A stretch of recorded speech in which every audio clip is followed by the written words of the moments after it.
Hello guys, welcome to another video. दोस्तों, आज हम एक और इंटरेस्टिंग स्टोरी को ट्रांसलेट करने जा रहे हैं और हमेशा की तरह मैं इसे हिंदी में ट्रांसलेट करूंगा। तो दोस्तों, आपसे रिक्वेस्ट है कि इस वीडियो को ध्यान से देखें ताकि आपको सही तरीके से समझ आए।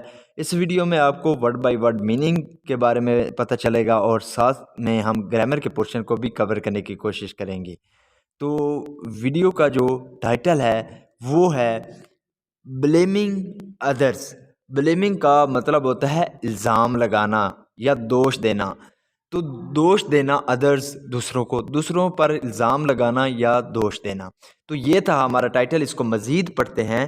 One day a man, one day एक दिन, अ मैन एक आदमी, वेंट गो की सेकंड फॉर्म है वेंट। तो एक आदमी गया फॉर अ वॉक, तो वॉक के लिए यानी कि टहलने के लिए गया ऑन द बीच। बीच कहते हैं समंदर के किनारे को। तो इसका क्या मतलब हुआ? One day a man went for a walk on the beach. एक दिन एक आदमी समंदर के किनारे टहलने के लिए गया।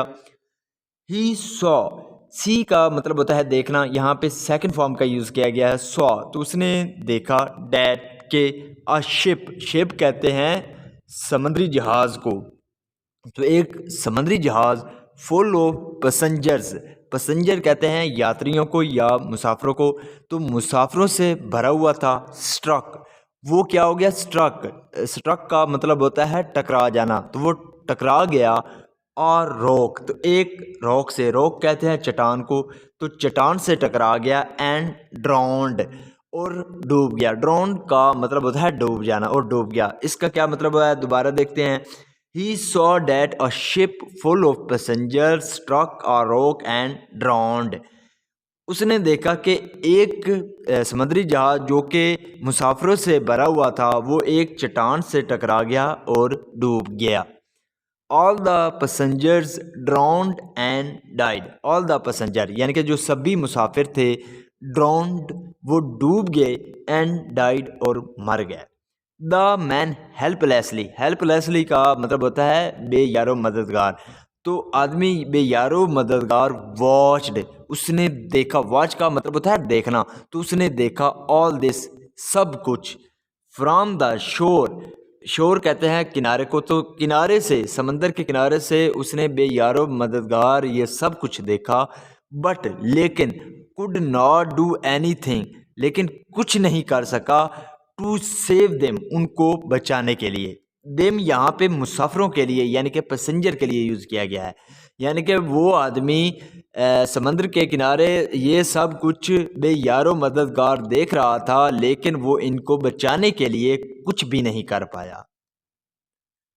इन द इवनिंग, शाम को।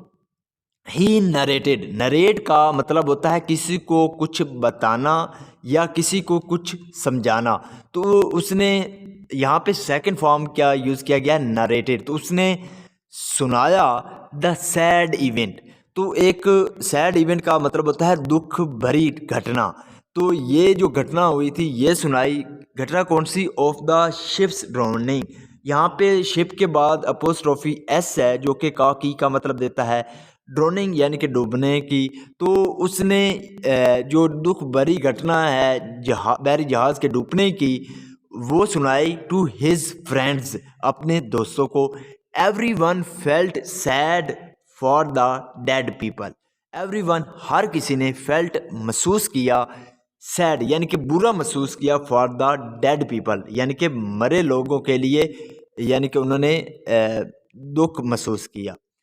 वन मैन सेड, एक आदमी ने कहा, God did an unjust act. God यानी कि खुदा ने डिड किया है एन अनजस्ट एक्ट यानी कि ना इंसाफ़ी वाला काम। एक्ट का मतलब होता है काम, तो अनजस्ट का मतलब होता है ना इंसाफ़ी। तो उसने कहा कि जो गॉड है उसने ना इंसाफ़ी वाला काम किया है। To kill one sinner, to kill मारने के लिए, वन सिनर, सिनर का मतलब होता है गुनहगार। तो एक गुनहगार, टू किल मारने के लिए, वन सिनर एक गुनहगार को, अब्रोड द शिप जो कि जहाज़ पर हो, यानी कि जो जहाज़ पर था एक गुनहगार उसको मारने के लिए।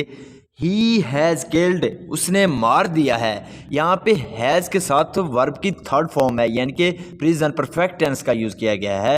तो उसने मार दिया है। Many other, innocent people, innocent का मतलब होता है मासूम, तो मासूम लोगों को मार दिया है। यानी कि एक गुनहगार जो कि जहाज़ पर था उसको मारने के लिए उसने दूसरे मासूम लोगों को मार दिया है। एज जैसे he was saying this, he was saying वो कह रहा था, दिस ये यानी कि जैसे ही वो ये कह रहा था, यहाँ पे वॉज के साथ वर्ब की फोर्थ फॉर्म है यानी कि पास्ट कंटिन्यूअस टेंस का यूज़ किया गया है।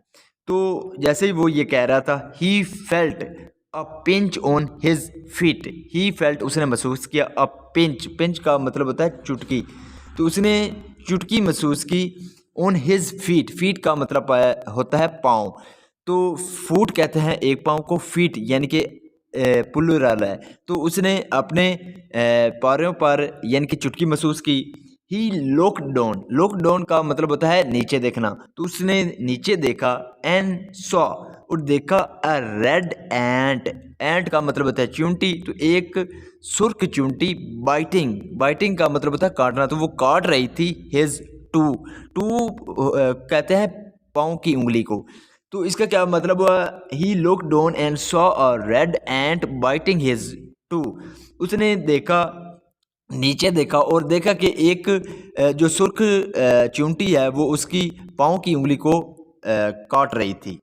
Many other red ants were around, many other red ants यानी कि दूसरी भी जो सुर्ख चूंटियाँ थी, वर अराउंड वो आसपास थी, इन एंगर गुस्से में, he started stamping his feet and crushed many red ants, तो ही स्टार्टेड उसने शुरू कर दिया, स्टैम्पिंग, स्टैम्पिंग का मतलब होता है इसका ये भी मतलब होता है मोर लगाना ये, लेकिन यहाँ पे इसका मतलब होता है टपकना, तो उसने टपकाना शुरू कर दिया हिज फीट अपने पाँव को, टपकाना इसी तरह जब हम पाँव ज़मीन पर उठा कर मारते हैं तो उसे स्टैम्पिंग कहते हैं यानी कि टपकना, तो उसने टपकाना शुरू कर दिया अपने पाँव को, एंड क्रश्ड और कुचल दिया, क्रश का मतलब होता है कुचल देना, और कुचल दिया मैनी रेड एंट्स, तो दूसरी जो बहुत सी जो सुर्ख चूंटियाँ थी उनको भी जो है कुचल दिया।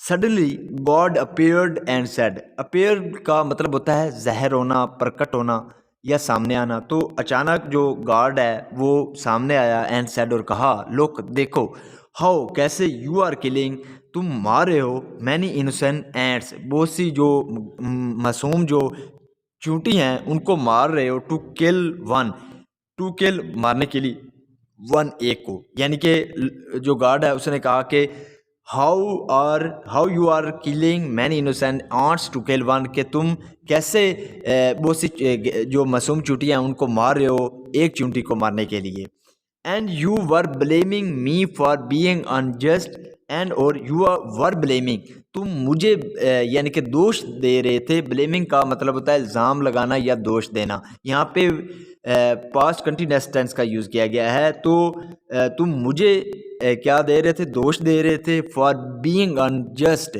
तो नाइंसाफ़ी होने का मुझे तुम दोष दे रहे थे, लुक देखो, एट यूर ओन एक्शन तो अपने आप जो तुम्हारे खुद के काम हैं उनको देखो, बिफोर ब्लेमिंग अदर्स यानी कि दूसरों को इल्ज़ाम या दूसरों को दोष देने की से पहले अपने खुद के काम देखो।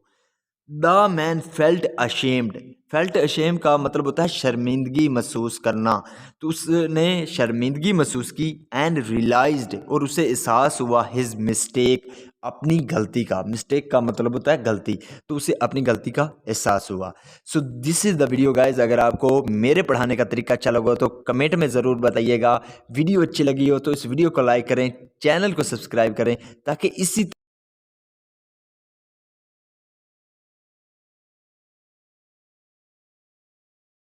इसी तरह की वीडियो आप तक पहुंचती रहे। Have a nice day, good bye.